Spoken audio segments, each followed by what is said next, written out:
Well, I spent a lot of money on getting on every state ballot in this country. We got 1 million Americans to sign their names to petitions. We built a network in every state in this country. The entire time, our polling and all the national polling was showing that the majority, about 57 to 60% of the people that wanted to support me, if I dropped out of the race, they said that they wanted to vote for Donald Trump. So I was hurting Donald Trump. I was hurting the Republican Party. But the Republican Party did nothing to stop me from getting on any ballot. Donald Trump was critical of me in a way that was congenial, that was respectful, and that was kind. But he did nothing.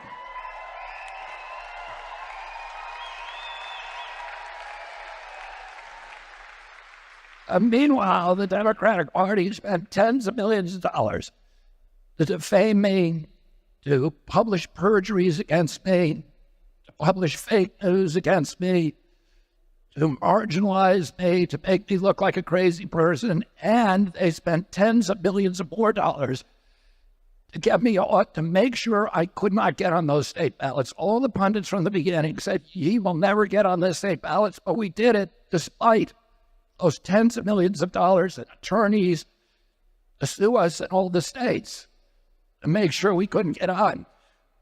The Democratic Party sued me to keep me off the state here in Michigan, off the ballot. And the day that I announced for Donald Trump, they pivoted and sued me to keep me on the ballot. And so far, they've won that lawsuit. So my name is going to appear on the Michigan ballot.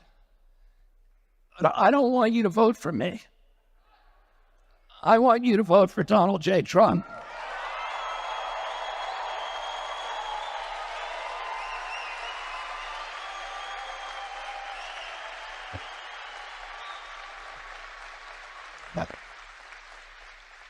Because that's the only way that I'm going to get to Washington, D.C. and do all the things to help end the war, to end the chronic disease epidemic, to end the censorship, to end the surveillance, and all the other things that I entered this race to do. And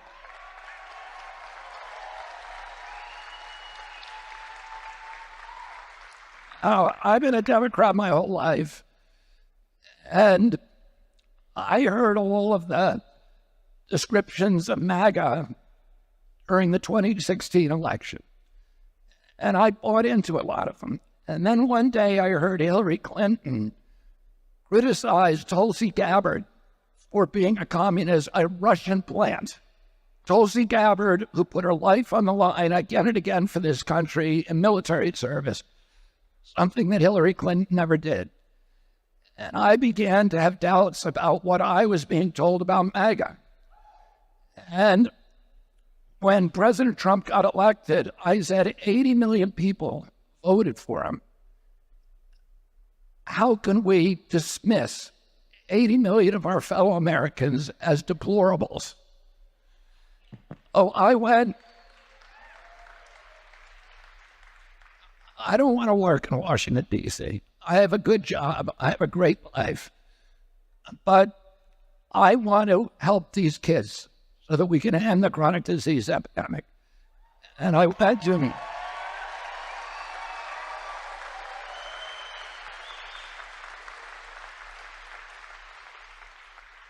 went to President Trump, and I said to President Trump, if you want my help, I am here to do it.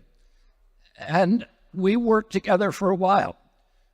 But I started to understand that MAGA, for most Democrats, MAGA, Make America Great Again, means going back to the 1950s. And they say it's racist because we didn't have civil rights in our country at that time for Black Americans. They say it's dictatorial, and it's against freedom of speech, because that was the era of Joe McCarthy. And they say it's isolationist and retrograde. But the more that I get to know you, and the more that I get to know Donald Trump, I understand what MAGA really means. And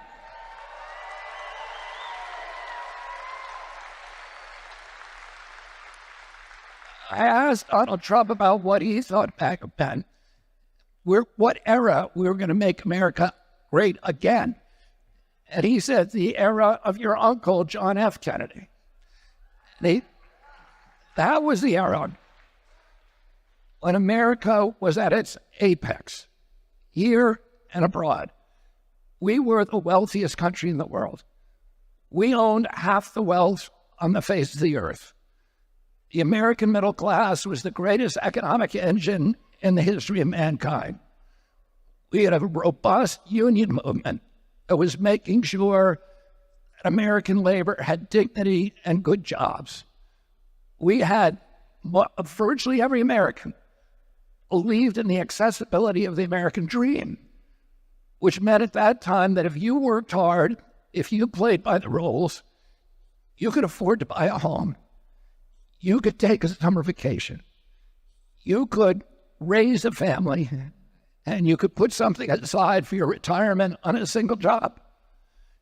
There's no American now in my kids' generation. Sorry, my duck is going. There's no American now in my kids' generation who believes that that contract applies to them. This is a demoralized generation. In 2013, there was a poll in which Americans under 35 were asked, are you proud of the United States of America? And 85% of them said yes. The same poll taken 6 months ago, only 17% said yes.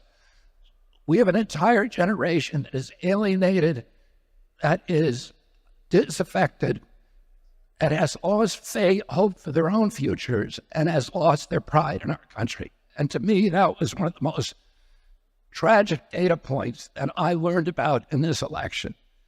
We have kids, the greatest asset that I had as a boy was this intense pride that I had about the United States of America. And we were, at that time, a moral authority around the world. The people all around the world wanted to be in America. They looked to us for leadership. They knew the difference between leadership and bullying. They didn't want us making wars. My uncle was asked by one of his best friends, what do you want on your gravestone? And he said, he kept the peace. He said the primary job of a president of the United States is to keep our country out of war. He said that he didn't want African children and Latin American children and Asian children, when they heard about the United States of America, to think of a man with a gun. He wanted them to think of a Peace Corps volunteer. He wanted them to think of the Kennedy Milk Program, which gave nutrition to tens of millions of hungry children around the world. He wanted them to think of USAID and the Alliance for Progress that put America on the side of the poor, not just in this country, but all around the world. And those are the same ambitions that Donald Trump has.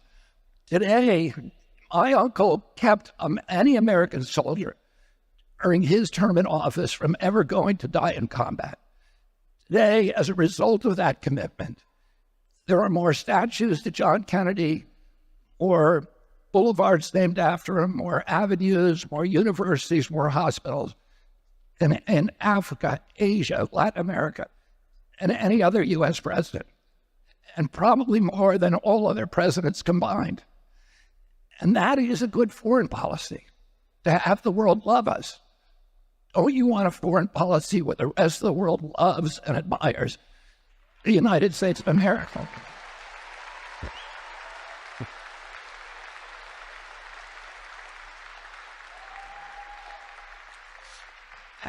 And when he says, make America great again, that's what he's talking about.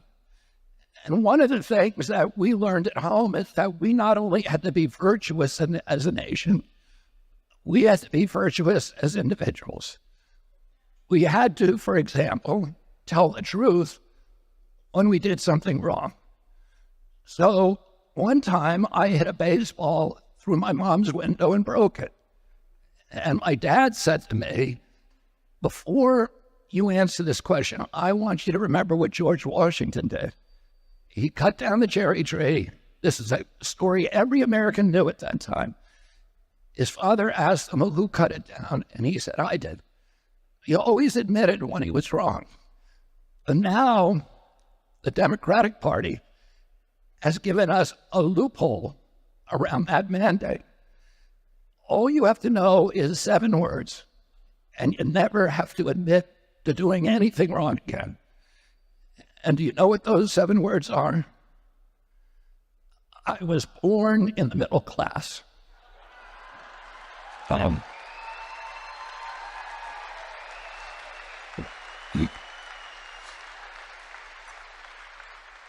So repeat after me, I was born in the middle class.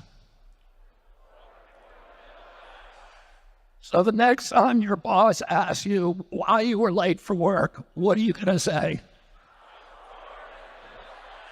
And the next time your wife asks you why you didn't take out the garbage, what are you going to say?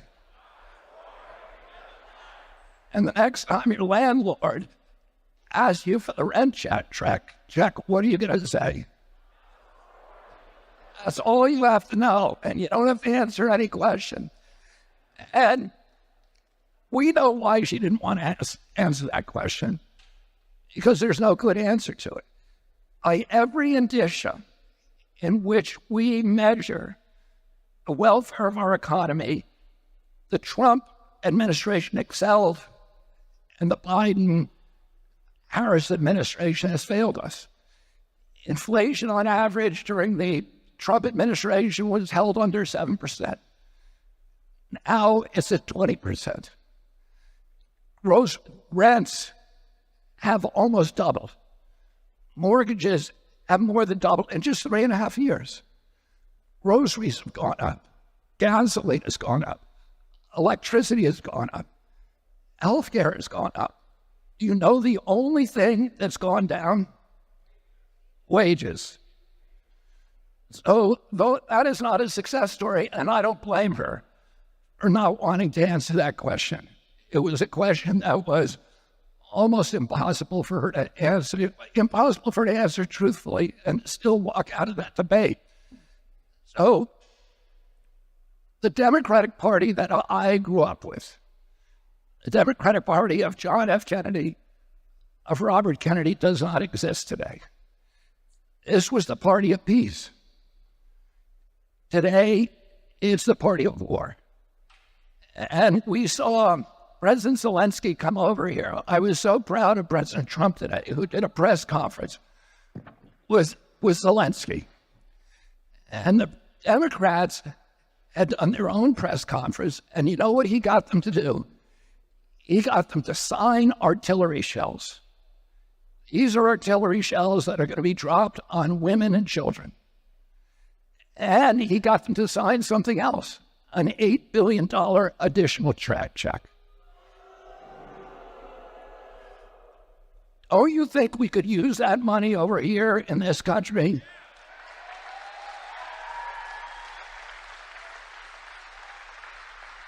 This was a war that we were lied to from day one.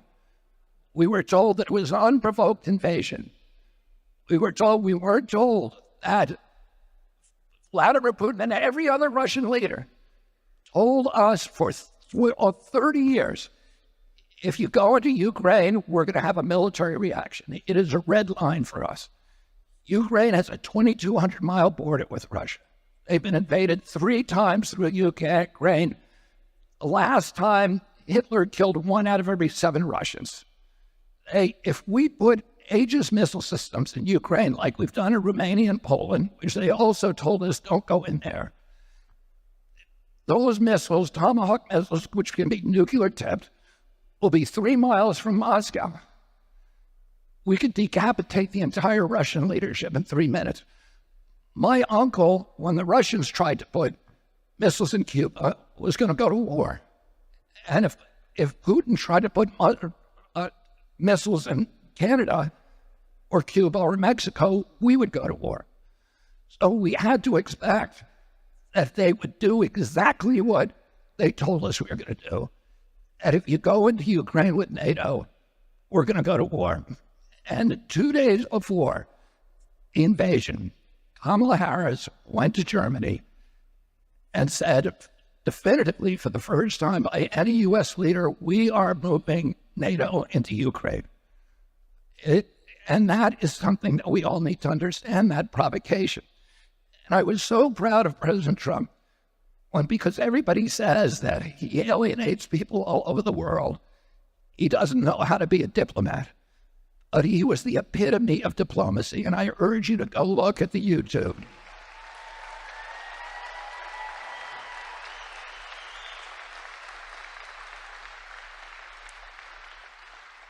He was kind and civil to President Zelensky.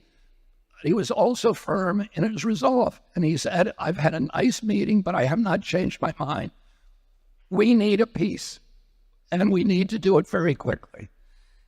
And we need to protect U.S. interests, not an interest of a country in which we have no strategic interest and no treaty. And he was polite, he was kind, but he was firm in protecting our country. And that's what Donald Trump will always do. Hey.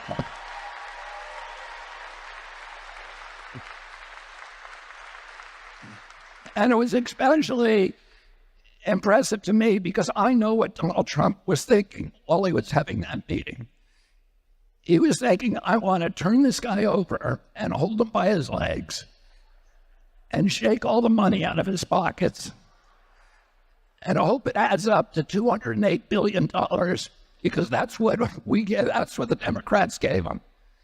And we need to bring that money home and spend it here on our communities.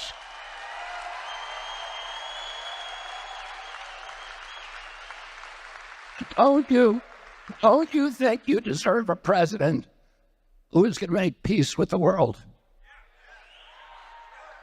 Who is going to project economic power abroad? They say he's an isolationist. He isn't. He wants to make deals. He's a deal maker. He wants to make deals with China, but not the old kind of deals that benefited only China. He wants to make deals that are going to benefit everybody. He wants to make deals with Russia, the kind that will bring the world into a peaceful economic growth and a boom for all nations. This is what he says again and again. He's not a tyrant. He's not a monster. He just wants the best for the United States of America. And you don't use it.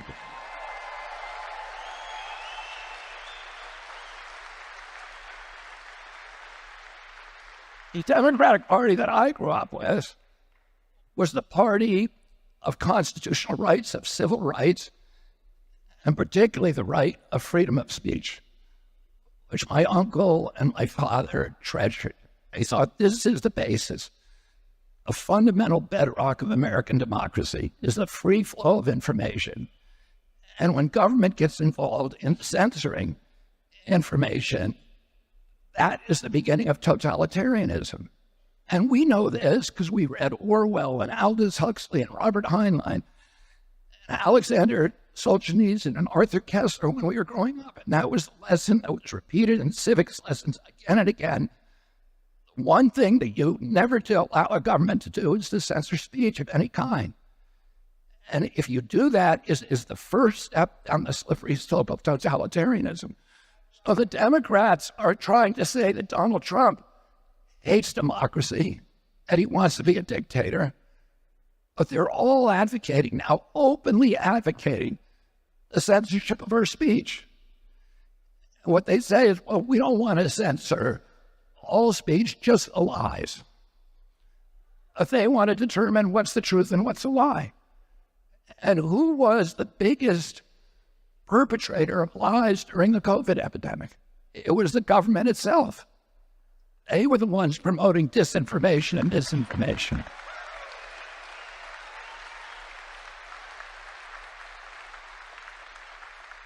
And I saw this week Hillary Clinton, Tim Walz, and Kamala Harris all using the same talking point. That the next administration is going to get rid of misinformation and disinformation because that is not protected by the First Amendment. Well, it is. The First Amendment protects lies the same as it protects speech of truth. The First Amendment was not written to protect the kind of speech that we all want to hear. It was written for hard times, protect the speech that nobody wants to hear. And that is the fundamental foundation stone of democracy, that everybody gets to say, to have their own truth. And as Louis Brandeis said, the remedy for bad speech is not censorship, never, because that turns to totalitarianism. The remedy for bad speech is more speech. And that's something that Donald J. Trump understands because he's been censored himself. And he understands it very acutely. He's seen the weaponization of the federal agencies to silence him, to destroy the electoral process, as they did to me. The Democratic Party has not had an election. They're saying that he's destroying democracy. But they felt that the need to destroy democracy in order to save it. They would not let me participate in a primary. And Kamala Harris never got a single primary vote. We don't know who appointed her. And that's not democracy. President, you want a president who believes in democracy. You want a president who wants to see the censorship ended in this country.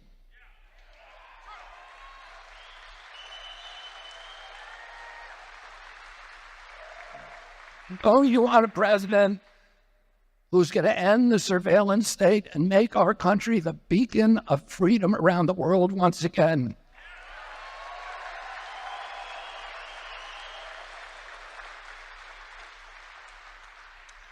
And the party that I grew up in was the party that was very skeptical of the corporate control of American democracy. The Republican Party was the party of corporate control.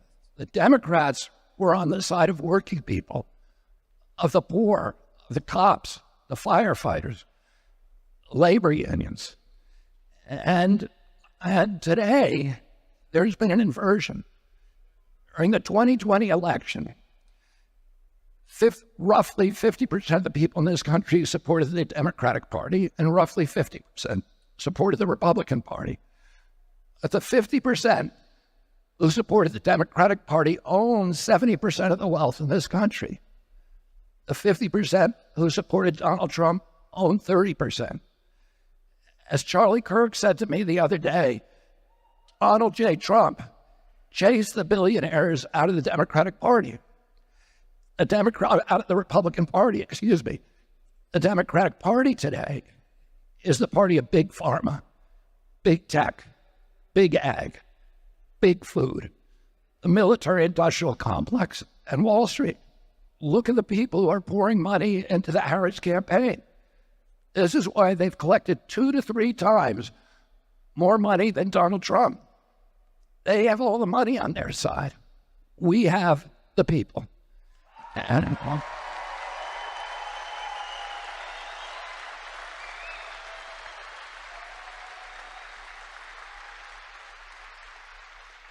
And don't you want a president of the United States who, instead of outsourcing U.S. jobs and manufacturing capacity abroad to China and to Latin America and to other countries, is going to get other countries to outsource their manufacturing and jobs to Michigan, like Falk that we're standing in now.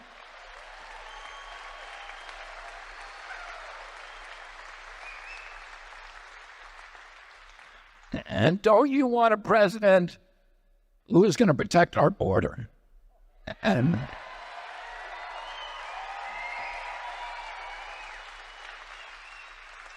raise your hand if you think it's a good idea at the Mexican drug cartel, the Sinaloa cartel is now running U.S. border policy.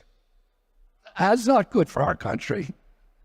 Do you think that's good for our country? No. It's terrible, and it's terrible for working people. In the last 10 years of his life, I worked very, very closely with Cesar Chavez, who was a very close political ally and personal friend of my father. During that, and I was a pallbearer at his funeral in 1993. During that period, I was working with him on pesticide issues because Hispanic farm workers, 15,000 of them are poisoned, many of them killed by pesticide exposures every year, and their families are devastated. Cesar Chavez's other big issue was closing the U.S. border because he understood, and I was at the border many times. The first time I went down between 2 o'clock and 3 o'clock, and I saw there's 27 gaps in the wall that were left by the Biden administration when they shut down construction the day they came into office. And all the material that we've already paid for is sitting right next to those gaps in the wall. They could easily rebuild them right now. President Harris says, there's nothing I could do. Yeah, there is. You could just finish the wall. And when I was down there at 2 o'clock in the morning, it looked like the start of the Boston Marathon. There were people, humanity pouring across, and the Border Patrol their job had been repurposed from protecting our borders, escorting people to the Yuma airport and sending them to any destination in our country. It's the most insane thing I've ever seen. And it's crushing the social safety net in our country. And the reason Cesar Chavez wanted to close the border is he saw that all these illegal migrants who were coming across were destroying his capacity to negotiate for good working conditions and good wages for his American workers. And that was obvious at that time, not only to Cesar Chavez, but the entire Democratic Party. Today, because President Trump said we need to close the wall, that's the only thing that they hear. If Trump says it, it must be wrong, so now we're up for an open border. Oh, you want a president who is going to reassert control of the U.S. government, of our immigration policy.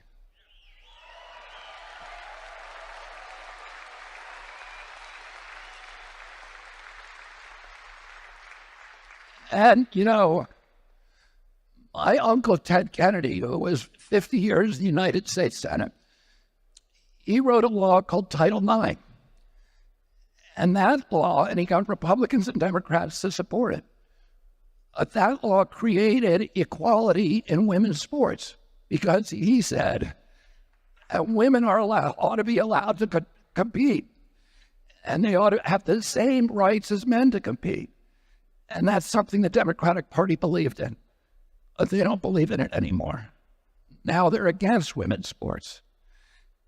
And finally, the Democratic Party that I grew up with wanted to protect the most vulnerable people in our society. They wanted good health for our children.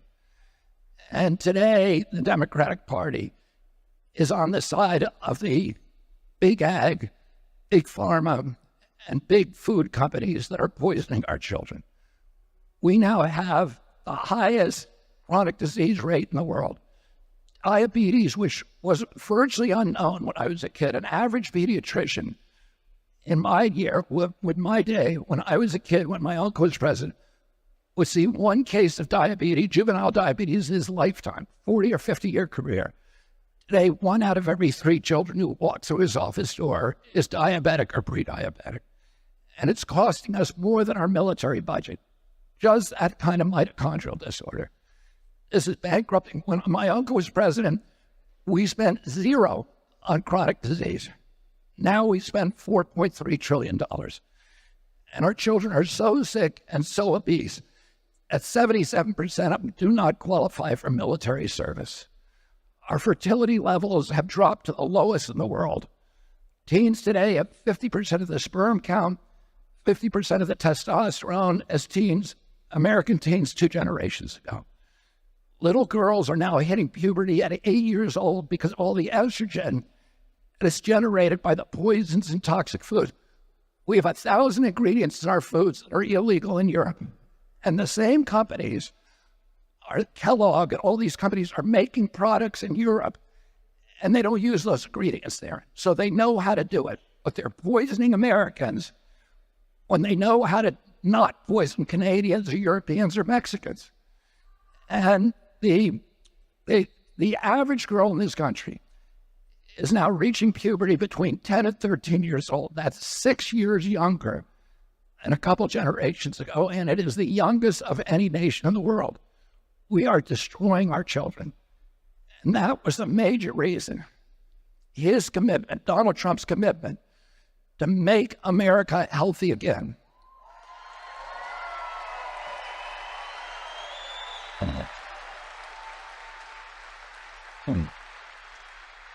Is the primary reason that I joined this campaign. And don't you think that we want a president in this country that is going to make our country healthy again? Thank you all very much, and God bless you, and get to the vote, the poll on November 5th here in Michigan. And don't vote for me or for Donald J. Trump. Thank you. Thank you very much, everybody. Thank you. And a very special hello to Michigan. We're going to bring back your car industry. And it's great to be back in this beautiful state with thousands of proud, hardworking American patriots. Before we begin, I want to just repeat something that just came out over the wires. It's big stuff by the patriots of immigration and customs enforcement. You know what that is? That's ICE. These are tough guys. They're almost as tough as you. You guys, you're the this guy. You guys. Not quite. No, these are tough people. They love our country, but you need them. But for the first time ever, we have specific numbers that were just released. And it's about the people that crossed the border illegally under Kamala Harris. That she's even, that she's even running is frankly ridiculous. That's not a president. That's not a president. She went to the border today because she wanted to see if she could. She's getting killed on the border. That she went to the border. This was a bad day because somebody just released the numbers that came out through ICE. According to this brand new data, never seen before, over 13,099 convicted murderers have crossed the border and are free to roam and kill in our country. These are convicted murderers. These are people that were in jail. Now, I've been talking about this for 3 years. When I heard they were opening up the border, 3.5 years, I said, if they open the border, because I know the people on the other side, and they're smart, savvy people, they're at the top of their game. Our leaders are not at the top of their game at all. They never were, actually. But our leaders are not. These are smart people. And these are countries from all over the world, 13,000, more than 13,000. Convicted murderers have been let out of jail, and they're roaming our streets, their country all over. And every state is a border state. You know what that means, right? Every state, because they fly them in. Can you imagine? They fly them in. These people are, I'm starting to think they're stupid. They're just stupid. There's what other, so that's one as well. And other numbers came out along with it. Over 13,000 convicted murderers from jails in jail. And I told you, they're releasing them from jails, and these fake people, these stupid people, were saying they don't release them from jail. They do, Mike. They do. You know that. You better elect him your senator, I'll tell you.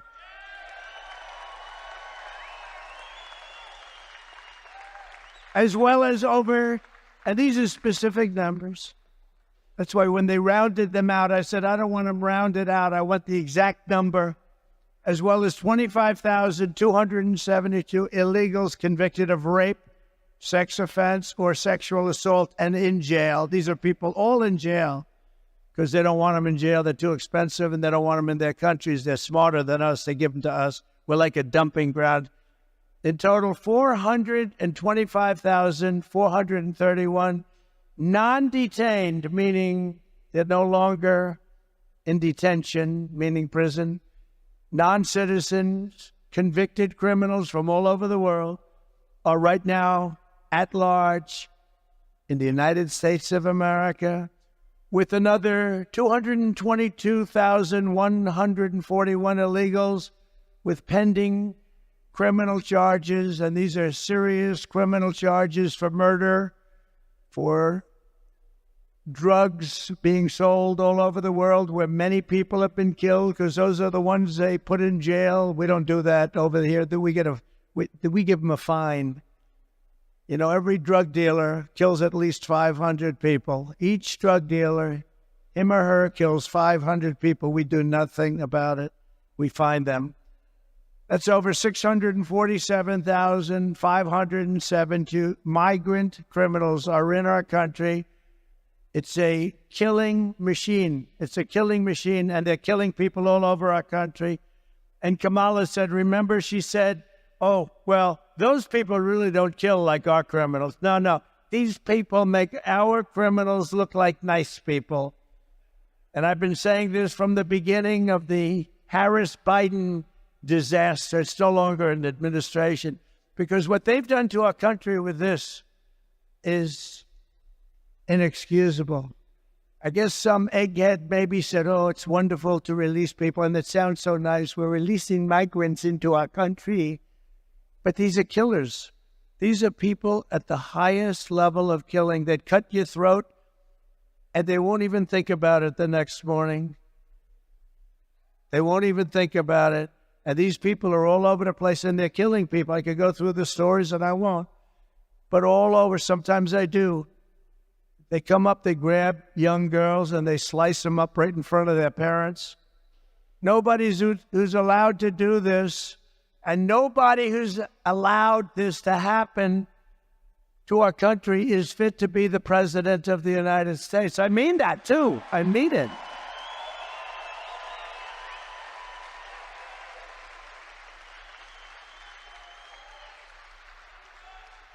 Anybody that's stupid.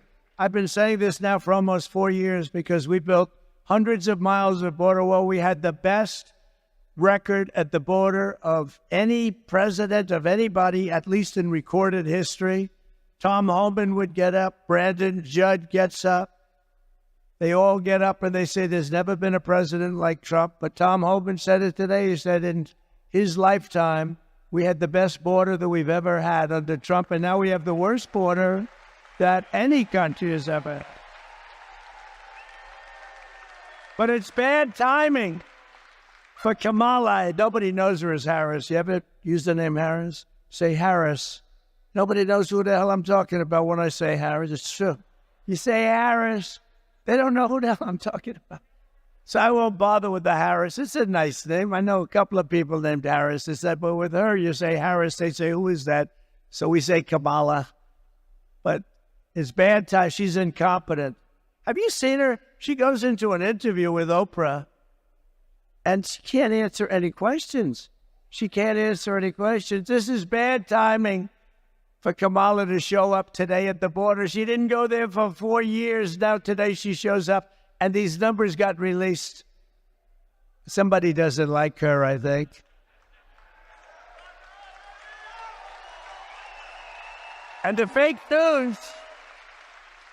So I don't know, maybe she's already gone. I doubt it, but she's went to the border today. She wants to see if she could salvage, make up some lies, like she said about the border bill that Trump stopped. Let me tell you, number one, I didn't stop it. The senators stopped it. But that's the worst bill ever drawn. It's a waste of paper, and she doesn't need a bill. All she has to do is fly back to Washington and get this president that we have. If he's still president, I don't even know who the hell is president. Is he president? This is not exactly President Xi. He runs this country a little differently, although they do go after their political opponents pretty violently. I will say that. But they don't go after the murderers, the drug dealers. Get this guy to sign a little dot. You sign right over the little dots, and you sign your name Joe Biden, and you say on it to Border Patrol, close the border, and they close the border. That's what I do.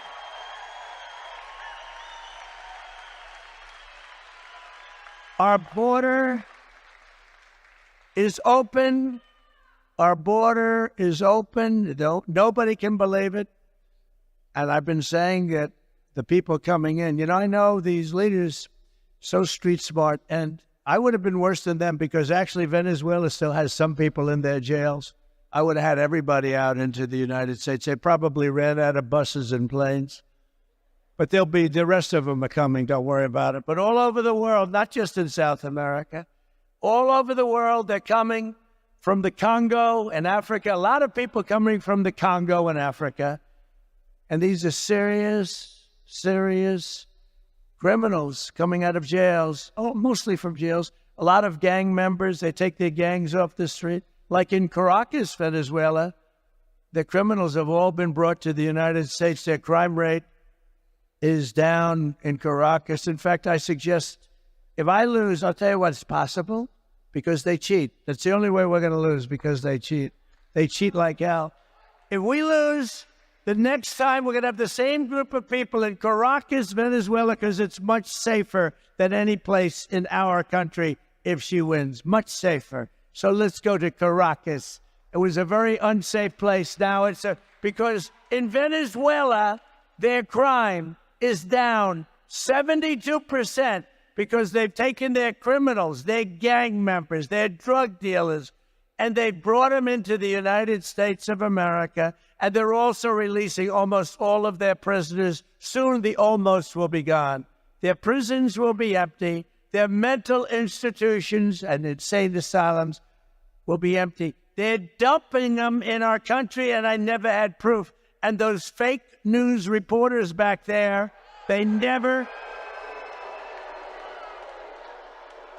they say, Trump, what would he know about that? What would he know? You know why? It's common sense. We're the party of common sense, by the way, just so you know.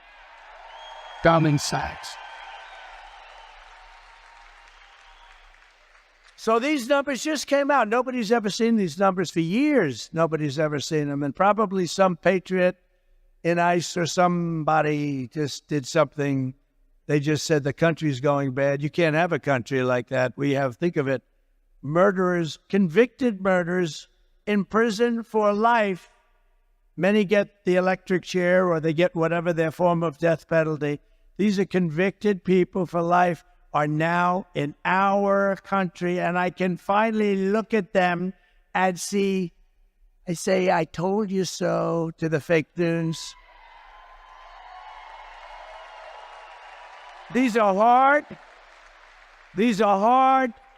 tough, vicious criminals that are free to roam in our country.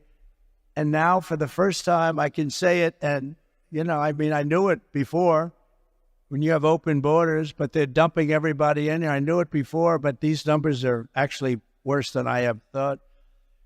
They should have been released far earlier so that we could have done something about it. I wish we had them 3 years ago, but we didn't.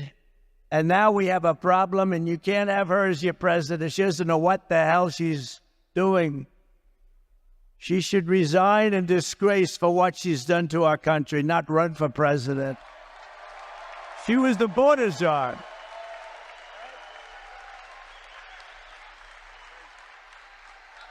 She was the border czar. She was I don't even care about him. What the hell? No, he put her in charge, though. She was the border czar. Now she claims she wasn't the border czar, but she was in charge of the border. Call her what you want. 4 years ago, Kamala Harris inherited the most secure border in U.S. history. And as border czar, she then set the all-time record for illegal immigration into our country every single year. And many of these people were stone-cold criminals and murderers. She willfully and deliberately erased her own nation's borders, a crime so wicked as to defy description.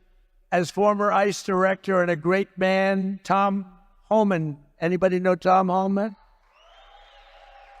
Tom Homan, I say, is central casting for doing what he does better than anybody. Brandon Judd, Kuwaita. Oh, we have great people. These Border Patrol guys, I got to know them all. They're great. They want to do their job. They could sit back and let it happen. They go crazy. They see what's happening to our country. They're not allowed to do the job. But as Tom Homan just said, just put it out, I've worked with 6 presidents. I know all about police work, and I know all about policies work. I know what policies don't work. President Trump was a game changer, and we saved thousands of lives by securing the southern border. Biden and Harris took the most secure border in my lifetime. This is from Tom Homan. And unsecured it on purpose. So he unsecured the border. They did. I don't know why. They want the votes, they're dumb, or they want to destroy the country. That could be the only 3 things. They're dumb, they want to just have people destroy our country, or they want the votes. You know, they're trying to sign these people up to vote. That's the all-time insult. They are working full-time to sign these people, many of them murderers, to vote so they can cheat on the election, because that's what they do. And they vote against bills. Any bill that wants to secure the vote, the Democrats in Congress fight like hell so they can't get passed. Who would want a bill that says bad things happen with the vote? You want to secure your vote, whether you're a Democrat. Interesting, a lot of Democrats, not the politicians, want to have that. And they don't want to have sanctuary cities, by the way. They don't want it. Only the politicians want it for certain reasons. President Trump, Tom Homan said, was the greatest president in my lifetime. Thank you, Tom. This country was never better off than when he was president. He was unprecedented in his success on the border, and it saved many lives. He was an out-of-the-box thinker, and he got the job done like nobody else could do the job. So that's from Tom Homan. Thank you. I might as well read it. I might as well tell you, because they'll never tell you that. They'll never tell you about, right? They'll never tell you that, Mike. By contrast, Kamala Harris betrayed her oath. She let our cities fail to violent gangs. She let our American sons and daughters be raped and murdered at the hands of vicious monsters. She let American communities be conquered. They're conquering your communities. You go out to Aurora in Colorado, where they're taking over with AK-47s. Real estate. They're in the real estate development business, just like me, except I'd never got to use guns to do it. They're taking over real estate. And Kamala turned cherished small towns into blighted refugee camps. And you take a look at what's happening in Springfield, Ohio, and the mayor is a nice man. In fact, I think he's an independent or a Republican.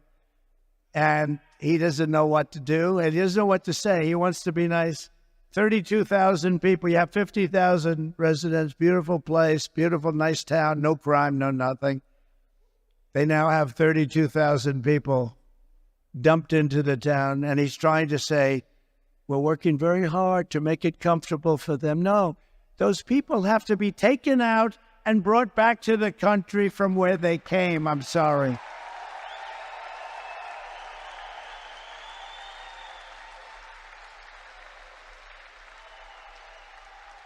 The mayor said, we're looking for interpreters. It's so hard to find interpreters because nobody speaks English, right? So we're looking for interpreters. No. You're looking for people that will remove them and bring them back safely to their country. It's not fair. It's not sustainable by any country. What's happening to us in the United States, millions and millions of people, 21 million plus, have been dumped into the United States, and many of them are murderers. Many of them are horrible criminals. What Kamala Harris has done is unforgivable. It's a crime, what she did. It's got to be criminal. There's no greater act of disloyalty than to extinguish the sovereignty of your own nation, and that's what she's done. She's ruined our nation. She's ruined our nation. And, you know, I've always talked about this, and I've talked about it strongly, but I'm just realizing as I'm talking right now, and not even going off a teleprompter, because the teleprompter's not tough enough, I'm saying. And by the way, isn't it nice to have a president that doesn't need a teleprompter?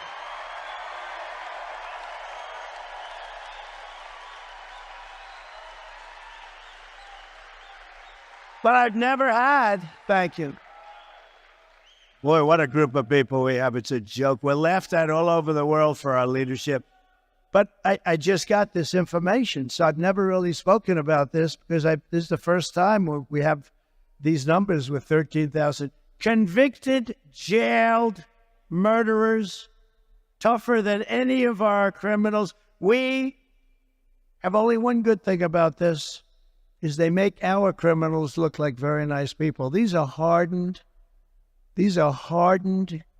horrible criminals, and we have to get them the hell out of our country because they're ruining the fabric of our country. Kamala is directly responsible for the tens of thousands of crimes committed by illegal migrants that she set free into our country. They didn't ask for a name. They didn't ask for a registration number. And many of them don't even have names or registration numbers. They just pour into our country. She has no idea where they're from parts unknown. She's responsible for every bloody crime scene, every funeral, every orphan child. And the great Mark Levin called me a little while ago and said, ask them, because he couldn't believe the numbers either. He said, ask them to ask Kamala, has she ever attended one funeral of the thousands and thousands of people that they've already killed? So I ask you that question. I give that to the fake news so that they can ask that question, because she's right now at the border giving a press conference. She doesn't give a press conference. She doesn't take questions. She'll make a little statement and then run away. She delivered these horrors. She unleashed these atrocities.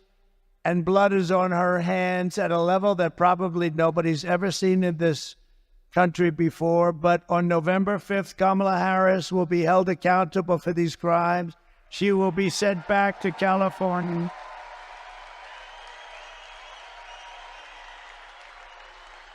And we will close the border. We will stop the invasion. We will begin the largest deportation operation in American history, and we have no choice but to go. Have no choice. We have no choice. Our country is in trouble. Like, it's a mess. It's a mess, including the inflation that was caused by them by energy and by their spending, but the inflation caused by them by energy. Remember when energy went way down the production after by the way, I got more votes than any sitting president in history. I was told if I got the same number of votes as the first time, 63 million, you can't lose, sir.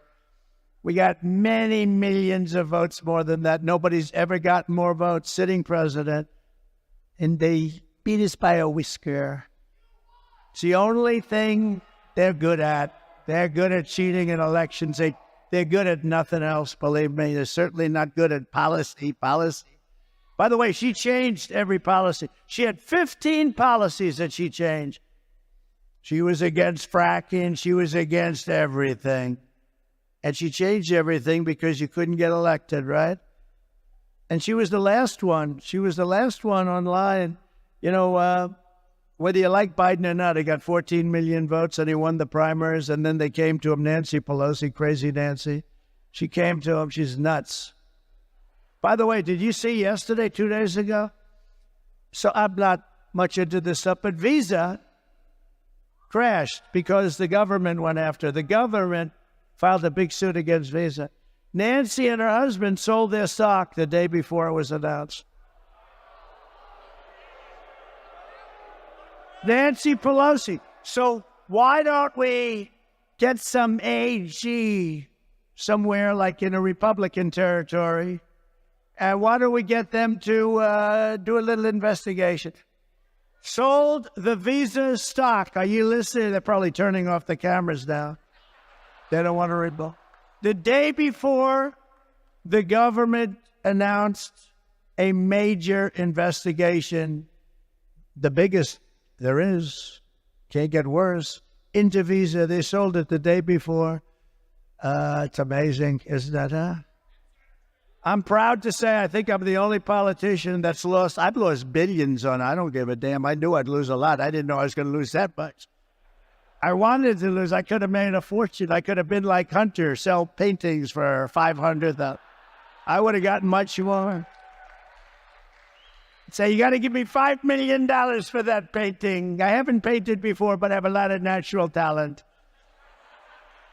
Well, I'm proud to say that, I mean, I'm not the only one, but I guess I figured I'd lose a lot, but I didn't know I was going to lose that much, but it doesn't matter to me because this is much bigger. This is a much bigger calling. I don't give a damn. I don't think. I don't stop.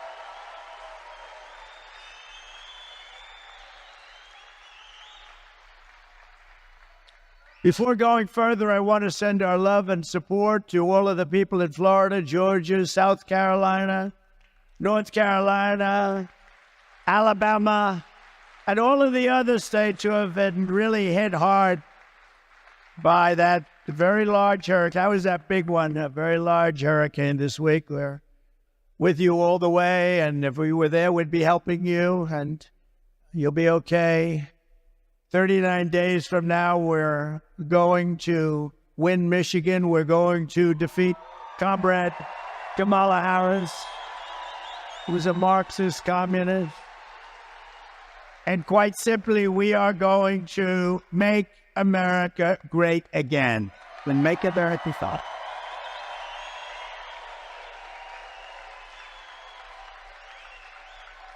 So I didn't want to go off on a tangent, but I did want to bring up a little thing called crime. But we're really here today to talk about bringing jobs and manufacturing back to the great state of Michigan and really to our country, our whole country. And I want to thank, just met him, a great gentleman. He came here, he said, because of me in 2017 from the Netherlands, great guy, great successful businessman. Bodewine Hauser, thank you very much. He's a big guy, too, and his beautiful wife. Stand up, please. Please, stand up. Good looking, doctor. Good looking. Good man, right? Yes? They're all saying, they better say yes. They won't be here tomorrow if they don't. Nah, he's great. He's done a great job. He actually said he came here because of me. He came to the country because of me, opened this, and it was very successful. And I imagine still is, but he said it's a big difference now between the first days during the Trump administration for 3 years that you were open during the Trump administration. Now he says the interest rates are way up and inflation has been very devastating, which it is for everybody, but we'll make it even more successful than the first 3 or 4 years you had, okay? Or more successful. And for generations, this state was the beating heart of American industry, and you gave the world General Motors, Ford, Chrysler, Dow Chemical, General Dynamics, and other giants of American industry and might, and then you see what's happened to so many of them because of stupid politicians largely, and stupid people that ran the companies into the ground. They didn't know what the hell they were doing. It doesn't take much. It only takes one bad executive at the top. But then foolish and corrupt politicians forced Michigan workers to watch as the jobs in the factories were leached from Grand Rapids and Detroit and Lansing and Flint and sent to foreign lands way far away, not only China in particular, but all over. But with your vote, we're going to reclaim America's manufacturing power. And basically, we're going to do what they do. We have to get the senators to agree. I think we have no problem with that, right? We're going to get the senators to allow us to do. We're actually allowed to do it as president. We want to make it permanent. We're going to bring jobs, wealth, and pride back to Grand Rapids, back to Detroit, back to Milwaukee, and all throughout the Midwest. We're going to bring it back. And to our incredible auto workers here in Michigan, I'm pinpointing you for greatness. I'm pinpointing you because the industry's been decimated. And right now, as we speak, they're building big plants. They wouldn't do it when I was president. They're building big, giant auto plants in Mexico, owned and financed by China, and they think they're going to come out and they're going to build cars and they're going to sell them into our country and they're going to destroy Michigan and all these other places. Not going to happen because we'll put 100 to 200% tariff on every car coming across the Mexican border. And we'll tell them and we're going to be strong. The only way they'll get rid of that tariff is if you build the plant in the United States, not if you build it in Mexico, which is what China and others do. If Elon wants to sell a car, by the way, Elon Musk gave his total endorsement. He gave me that greatest, beautiful, most beautiful. He said, we're not going to have a country left if Trump doesn't get in. And you know what I'm going to let Elon do? Unless you people disagree, I'm going to get Elon, and he's great at this. He's going to be our cost cutter. I think he can save trillions, right? He wants to do it so badly. I don't think I can get him full time because he's a little bit busy sending rockets up and all the things he does. But he's so much into that. He said the waste in this country is crazy, and we're going to get Elon Musk to be our cost cutter. He's going to do it for zero. He doesn't want anything, but he wants to see this country be great, and he'll do it. And having his endorsement is a great endorsement. We have some really great endorsements, I will tell you that, but we'll get him involved and mostly on that side of it. And it's going to be incredible what he'll be able to do without hurting anybody. Just waste. It's waste, fraud, and abuse. Do you ever hear the expression waste, fraud, and abuse? You get rid of that, everybody lives much better. We have a country that's really strong again. If I'm not elected, you will have no auto industry. Your industry is being taken from you like candy from a baby. I see it happening with the all-electric, and I'll tell you, electric cars are wonderful, but not for everybody. I will end the mandate on day one for all electric cars.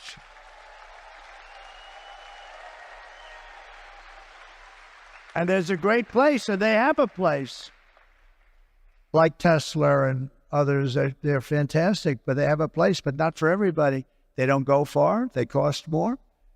And they're made in China mostly because that's where they have the materials. We have something that's even better. We have a thing called liquid gold under our feet, and we're going to use our liquid gold in the form of gasoline for our cars. Oil and gas. We have liquid gold. We have more liquid gold than any country anywhere in the world. We have more liquid gold, not even close. We have more than Russia. We have more than Saudi Arabia. We have more than anybody. You know, I approved something, Anwar.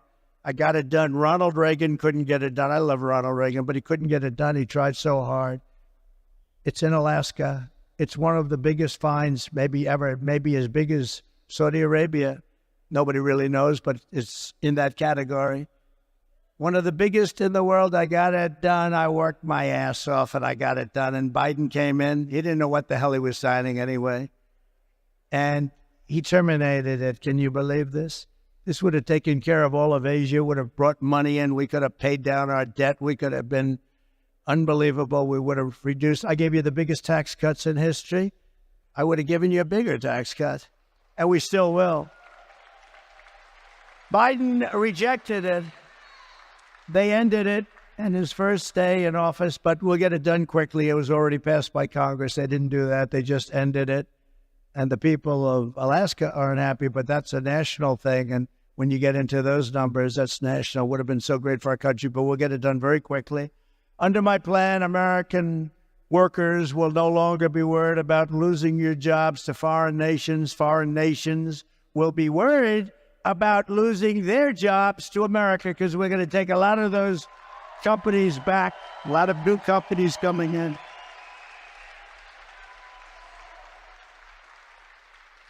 I want German car companies to be American car companies. I want them to build their cars in this country, not in Germany.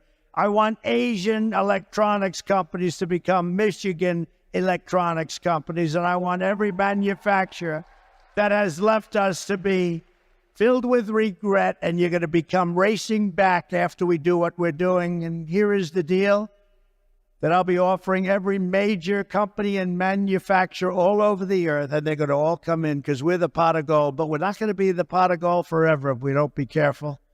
We're not going to be, it's going to end, and we're not going to let it end. We will give you the lowest taxes, the lowest energy costs, because we have the energy, the lowest regulatory burden.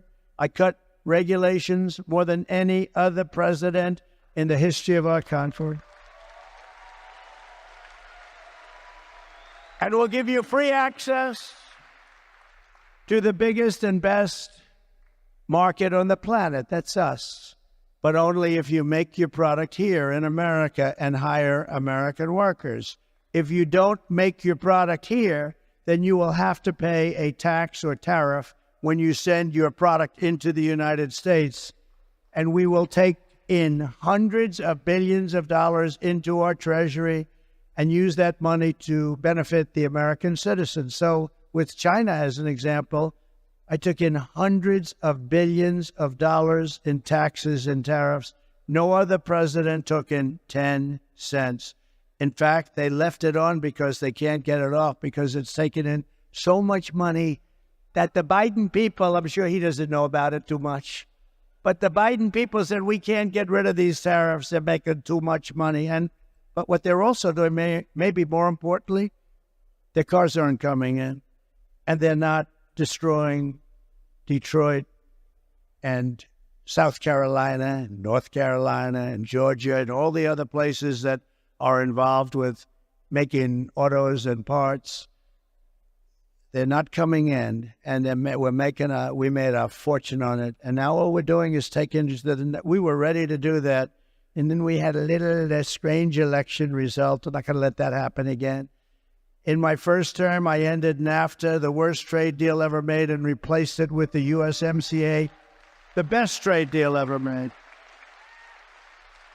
I withdrew from the job-killing Trans-Pacific Partnership. By the way, if that deal would have been approved, it was negotiated by Barack Hussein Obama. Have you heard of him, Barack Hussein? Remember Rush Limbaugh? Rush? We love Rush. He used to go, Barack Hussein Obama. Mr. Wall, would you please stand up? Look at this guy. I got to get a suit. What?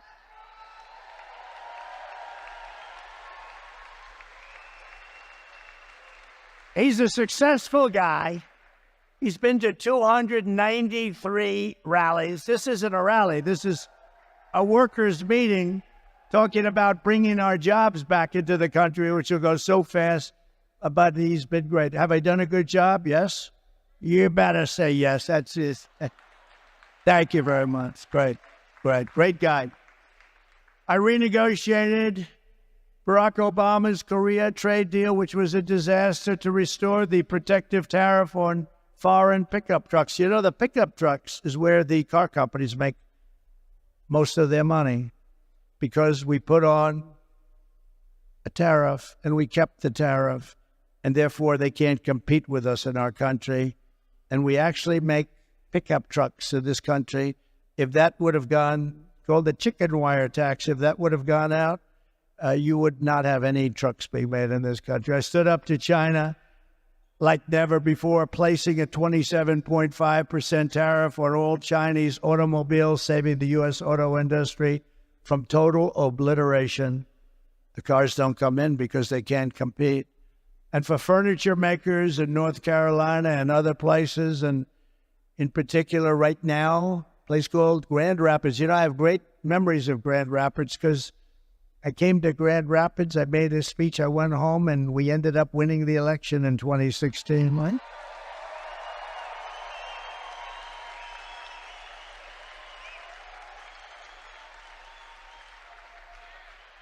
But I put a 22% tariff on Chinese furniture. They were destroying North Carolina. They were destroying your furniture areas where you have a lot. just absolutely destroying. And you make better furniture, by the way. I bought a lot of furniture. I'd go down to, with hotels, as I built hotels, I'd buy furniture. I'd go do it myself. People don't believe it. Well, you really buying furniture? Yeah, I'm buying furniture, a lot of it. But I'd go, and it was like North Carolina was the furniture capital of the world. And then it was decimated by China because politicians allowed that to happen. It should have never been allowed to happen. We're going to bring all those companies back, and then we're putting a tariff on China. We're selling their furniture here so that these people can make their furniture. They're better than anyone else. I bought some of that Chinese furniture, and people would sit down in a chair, and the chair would break, and they'd end up on their ass, and then they'd sue me. I never had that with North Carolina. I never had it with Grand Rapids. No, it's true.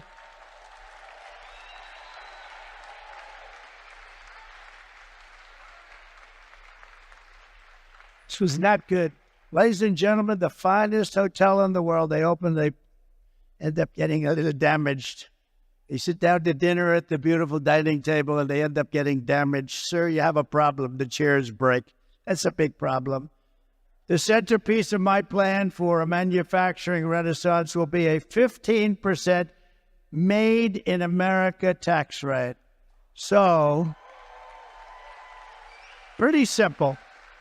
So listen to how simple it is and how good it will be. It'll totally turn our country around, and we'll be a profit-making machine instead of a disaster like we are right now with $36 trillion in debt. So I brought the business tax rate from 39% or higher down to 30 to 21%. So I had it was 39, but it was actually 50 and over 50 if you include state and city taxes in some places, like hopefully New York is going to be able to reduce their taxes, but it was very high. So I brought it down from 39% down to 21%, all the way down to 21%.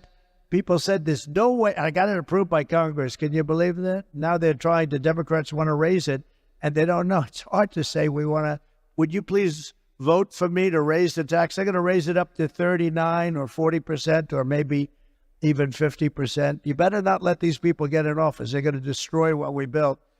And we did more business and created more jobs than ever before in history with a 21% rate as opposed to a 39% rate. We took in more money, much more money, at the lower rate than we did because we had jobs like never before. We had business like never before. Maybe you came here because of that. That might be the reason, come to think of it. Thank you. You told me that. 2017, yeah, you probably came because of the tax and the one-year depreciation. And you buy something and you can depreciate. Oh, you are a smart one. You're a smart one. Come to think of it, I would imagine that's why. And we're doing that again, the 1 year depreciate. You buy equipment and you're allowed to write it off first year. But what it does is create tremendous jobs. But now I'm doing a step further. I'm going to bring down the 21% to 15%, but only, and we will be the most competitive in the world. Don't forget, the world, like a gentleman like this can take his company and go to the Netherlands and go to a lot of other places. They all want your business. So if you start charging them too much, you're going to leave. They're going to say, that's a nice plan to bye-bye, because they're great business people, and they're going to go where they can get the deal. 15% will be almost as low as there is in the world. And yet, you got to remember, only if you manufacture your product right here in the USA do you get the 15% rate. So how cool is that? Michigan will be hotter than it ever was in its heyday. It'll be hotter than it ever was. You have to manufacture the product. Otherwise, you stay at 21%, which is okay too. But if you manufacture your product here, you drop all the way down to 15%, making it just about as compelling as there is in the world. Some are a little bit lower, but it's not this country. But it'll be among the most competitive in the world. Then I'm imposing tariffs on your competition from foreign countries, which would come in and take your businesses as soon as you built them. And we're going to put tariffs on. So now you won't be able to worry about having somebody come in and steal your plant and steal your business and close your place and lose your workers, and the workers are out of jobs. All your car factories are going to be coming back. You'll have more jobs than you've ever had in this state. Your car industry will be as big relatively as it was 60 years ago when you were like dominant. It's not dominant anymore. This is why people in countries are all after Trump. This is why. You know, the only one that has shots fired at them, that throbbing feeling, right?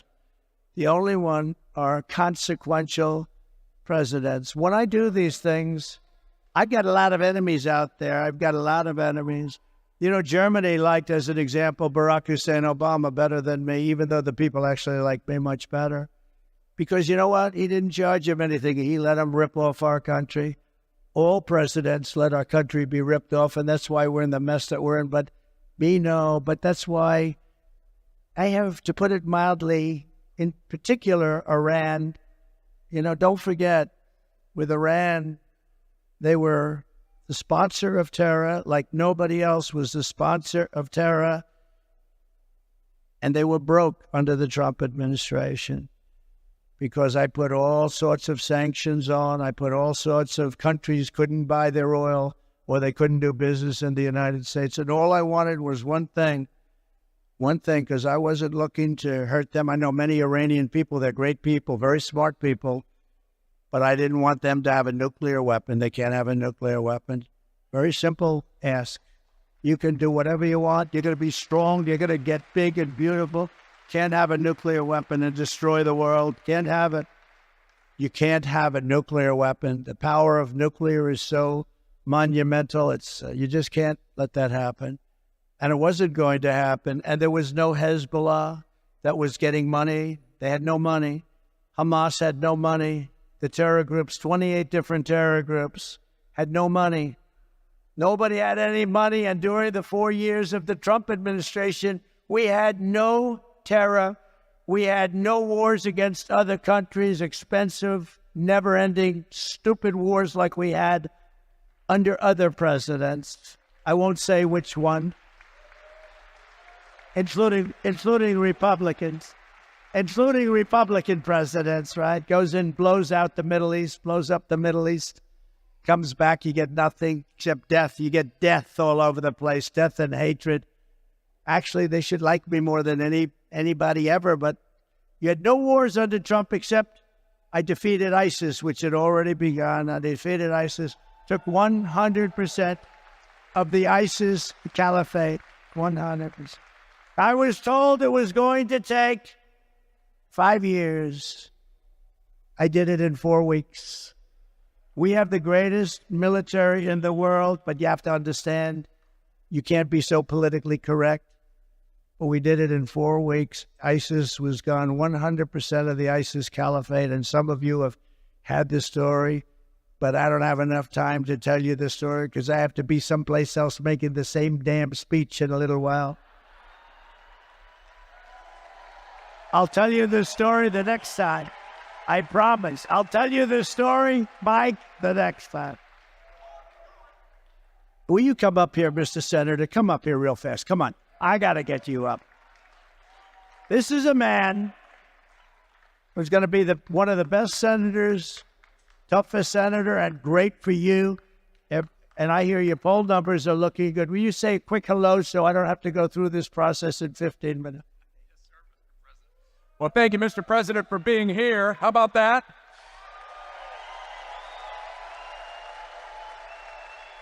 And I can tell you, I'm looking at his teleprompter. He's not even close to watching that teleprompter. But I want to tell you this, Mr. President. One thing we know here in Michigan, with your plans to make sure that border is secure, with your plans to make sure the tax rate allows us to be competitive, with your plan to make energy independent here in America and bring down our gas prices and our cost of groceries, these folks right here were ahead of you. There is more common sense on that dais than there is in every committee room back in Washington, D.C.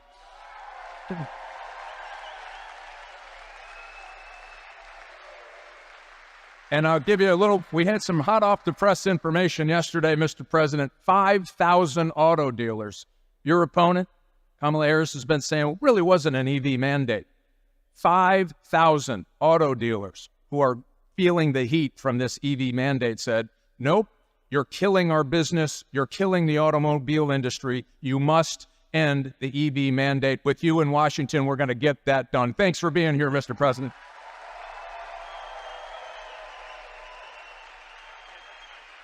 He's doing great. You got to vote for him. He's doing great. And Tudor, thank you very much. Great job. You did a great job this morning on television. I appreciate it very much. Nice things. Tudor Dixon, everybody. Thank you very much.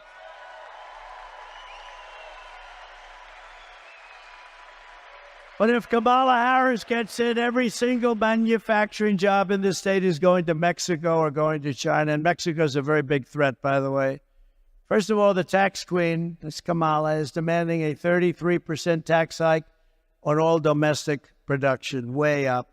It's going to be much higher than that, by the way. Next, she wants the largest capital gains tax in the history of our country. And then she's promising a brand new wealth confiscation tax called unrealized capital gain. That means that if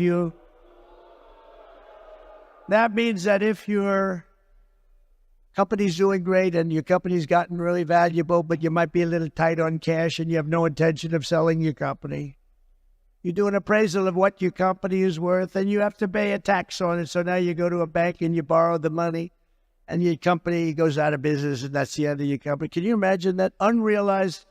In other words, you don't sell. Your company got more valuable and you're putting more and more money into your company, and that's okay. There are a lot of people who have great wealth and they don't have cash. Those people are wiped out, and it'll cause a depression like in 1929. Other than that, I think it's quite a good idea. Crazy. It's a person crazy. You know, her father is a Marxist professor of economics. That's what she is. She's a Marxist.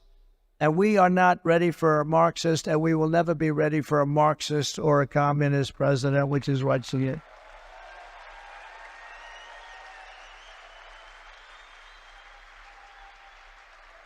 And, you know, we're leading in the polls. We're doing great. But, you know, when you see we're leading by 2 points, 3 points, we should be leading by 50 points. We should be, how the hell?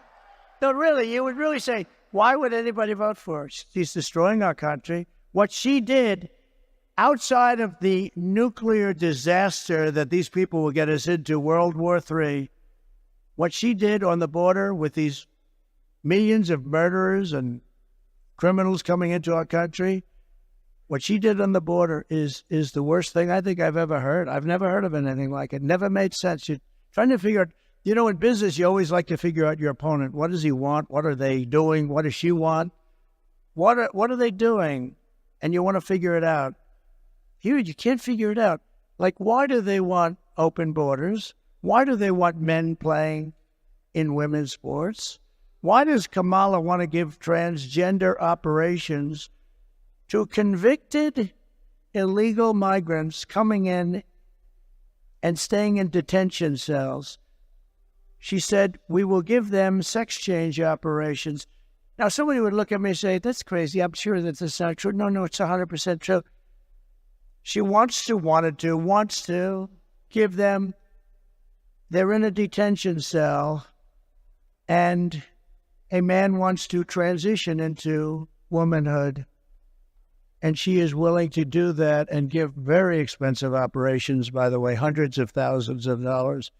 But if you want that, she will give you a transgender operation. Are we crazy? Are we crazy? Now, how about, and also, all of these people, she wants to defund the police. You know, she is one of the originals for defund the police. I say anybody that wants to defund the police is not qualified and shouldn't be allowed to even run for president of the United States.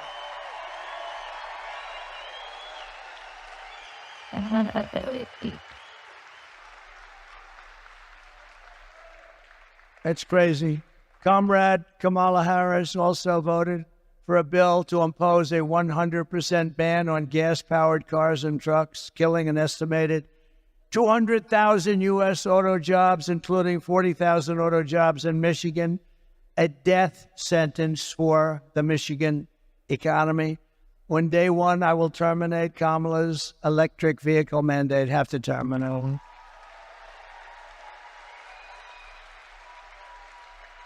And remember, the electric car has a great place, but not for everybody. Okay? Not for everybody. No state in America will be permitted to ban gasoline engines. You want gasoline, nice, clean gasoline. We have the best. We have the most. You know, we want to use something that China has that we don't. It's crazy, right? They have certain minerals. They have control of what you need for the batteries, and we really don't, but we will have. A lot of what we have is stopped because of the environment. We have the minerals, but we don't have the environmental impact statements, but we'll make sure that that's going to go very quickly. We'll be able to do things that you never even thought. The only good thing about what happened with this 4-year disaster is that the people will understand when we fix our country. They'll be much more understanding than they would have been if we just went straight ahead and did it. Because this country has never been laughed at like a bunch of dopes. It's never been laughed at like it is right now. If Kamala wins, she will take your cars, take your money, take your guns. She wants to confiscate all guns. You know that. She just changed. That's one of the 15 policies that she changed. You know, she was totally in favor of taking everybody's confiscating your gun. She changed that where she looked at some polls. The polls weren't looking too good. But they always revert back. Remember, she wants to take your economic opportunity, and she will absolutely kill the American dream for your children. You know, this country used to be about the American dream. They don't talk about that. They talked about it 4 years ago like never before, and they'll talk about it after November 5th. They're going to talk about the American dream. If I win, we will bring back the American dream, bigger, better, and stronger than ever before. So we're pleased to be joined with a few people. You just met Mike Rogers, and I wanted to have him up here separately because I will tell you, this guy is going to be a great senator. I picked him, even though he wasn't always particularly nice to me. He was paid a lot of money to say bad things about me, and that's okay. I fully understand it. But he's been great, and he's got great gravitas, and I think he might even be leading in the poll by a little bit. He's tough as hell, and he's good, and he's got the whole deal going, and I had a lot of choices. I had choices of people that were lovely to me, so nice, but I wanted to pick somebody that could be, number one, a great senator, number two, could win, and I just want to thank you. You've been really working hard, and I appreciate it, and I appreciate Tudor Dixon very much also, job you've done.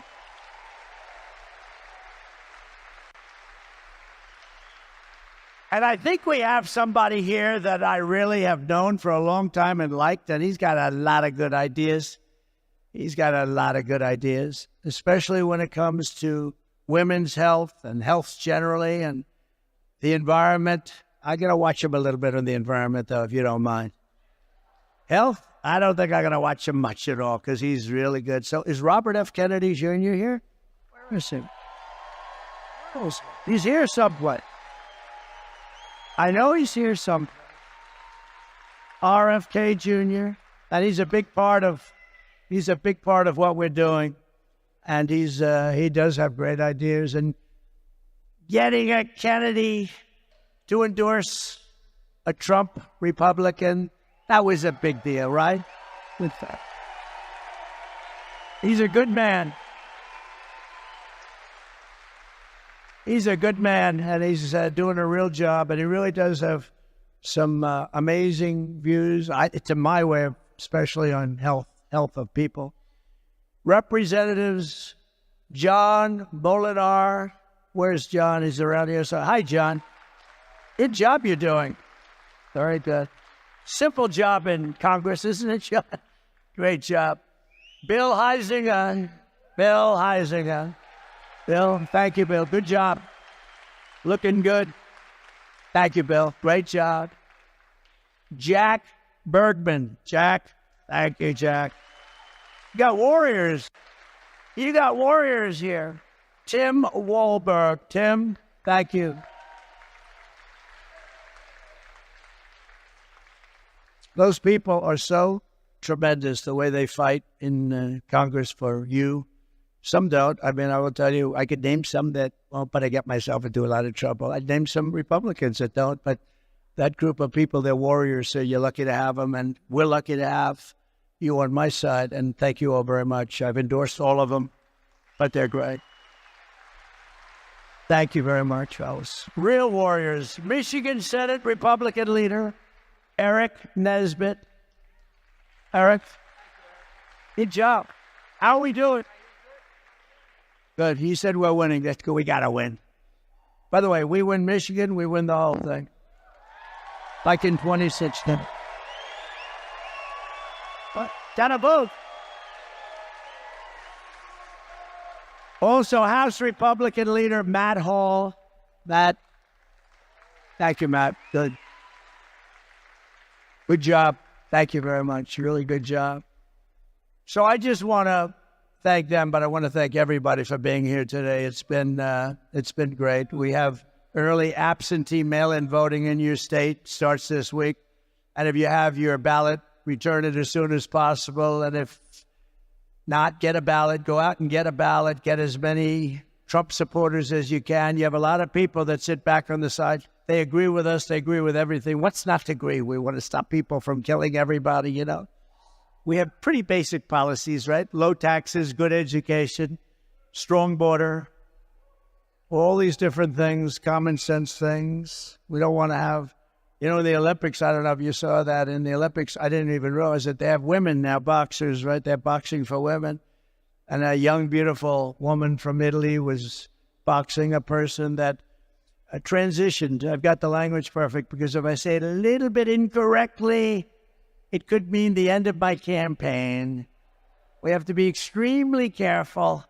Like if you dare to say, gee, that's a beautiful woman, you say it very nicely. That's the end of your campaign. You're out of politics. You have to be very careful. So I never see beauty anymore. I never see beauty.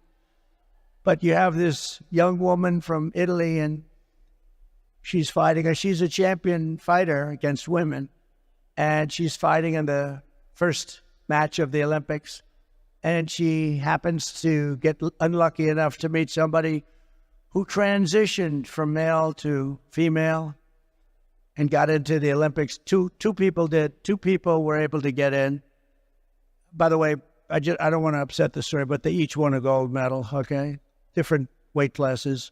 2 people transitioned from male to woman. Each one won the gold medal. But this young Italian girl, she's in there. She's going to show her mom how good she is. She's going to say, I don't care if he transitioned, Mom. I'm so tough. I can take her. I can take her. And she gets up and she puts up her fists. And he goes, for those that don't know too much about boxing, but I love it. I love UFC. I love Dana White. Has Dana White done a great job? Dana White, what a job. But she puts up her, and you know, a left is sort of to keep them away. She gets hit with a left, just a little dumb. Whoa. She looks around. Holy much, I just got hit by a horse. Goes back to her corner. She said, I've never seen this before. I've watched a lot of this stuff. And goes back to her corner, and they say, go out there, you can do it, go out there. Okay, I'll go out. It's like, what does Mike Tyson say? Everybody has a plan until they get punched in the face, right? This is what happened to this young, beautiful lady. Beautiful lady. So she goes out, and she gets ready to go again. Boom, he hits her again, and she quits. She said, I can't get it. I've never been hit that hard. This was just like a little defensive punch. He ends up going on to win the gold medal, and another transitioned person won the gold medal. There were 2 of them, and they both won gold medals. In weightlifting, you got to see this. And for many, many years, they had a certain weight that stayed the same, and they'd put 1/8 of an ounce on one side, 1/8 of an ounce on the barbells, right, Mike? And they couldn't quite do it. The best female weightlifters. A guy comes along. Have you lifted before? They ask him or her. And he goes, not much, but a little bit. And he goes up to the barbell. Boom. Bing, bing, bing. And swimming, the same thing. The young lady, you saw this. She looks left and she sees all these beautiful athletes that she's swum against for 15 years. Beautiful, beautiful swimmers. She looks to the right, she sees the same thing, but next to her is a giant. A giant. He's got the reach of Wilt Chamberlain. Does anybody know? Wilt the Stilt said to have the longest reach in history. He could dunk a ball without even leaving. He'd dunk a ball like this. He wouldn't even jump. But she looks at this guy's giant. And she never saw this. And they say, on your mark, get set, go. And she jumps. He jumps. Everybody jumps. And as you know, she was badly injured. You know what happened to her, right? I told the story before. Windburn. He went by her so fast that she was horribly hurt. The windburn was horrible. No men playing women's sports. Very, very degrading. The wrong. Right? Do you agree, Mike?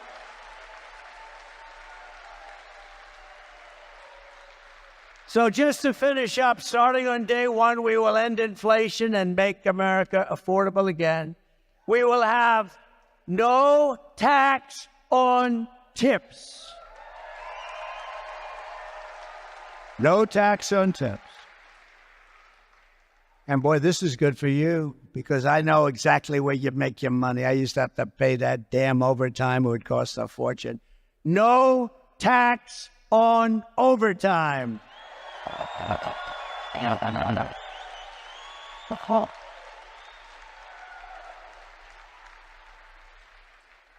And no tax on Social Security for seniors. Because you've been devastated. You've been devastated by inflation, seniors. For the seniors, no tax on Social Security benefits. So that's it. And by the way, I want to explain something. The people that you see leaving, because nobody ever leaves. And when they do, I finish up quick, believe me. But I couldn't take pictures at the beginning. So I take them at the end sometimes. If I'm late, the plane gets late, you get delayed, lots of things happen. There's a little hurricane going on in Florida, as you know. And so what they do is they say, oh, please come up now at the end of my speech. I said, don't do that. Because it looks like they're leaving, like your husband who owns this place. He's not leaving. He likes Trump very much. He made a lot of money because of Trump, right? Right?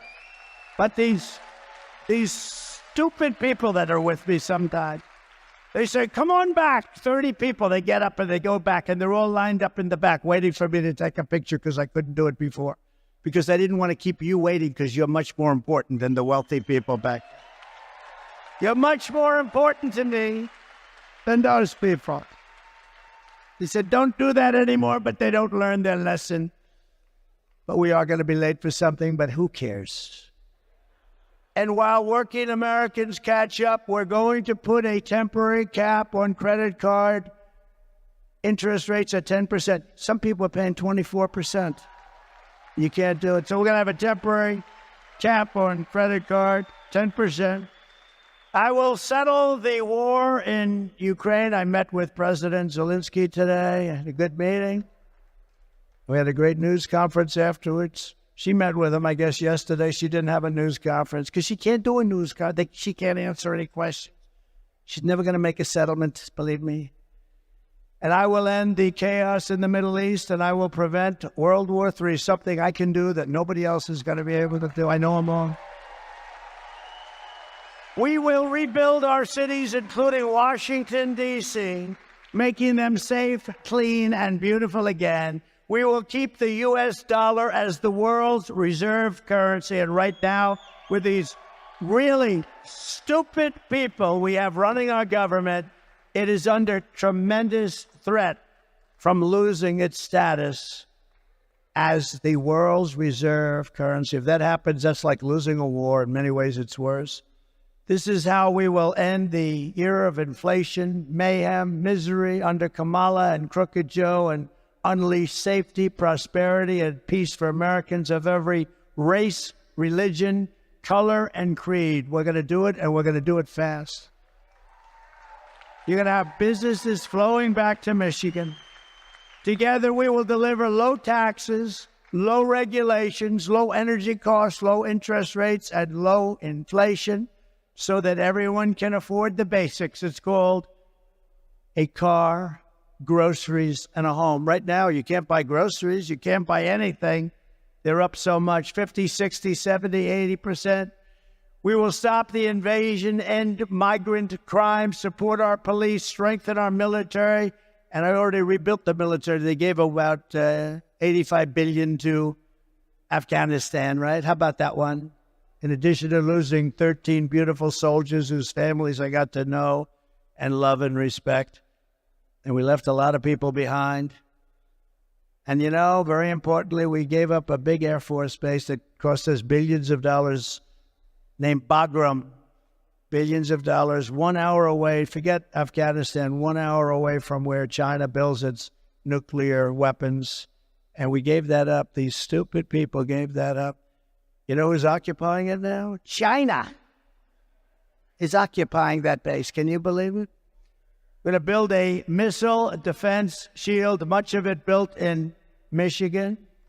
We're going to keep critical race theory and transgender insanity out of our schools.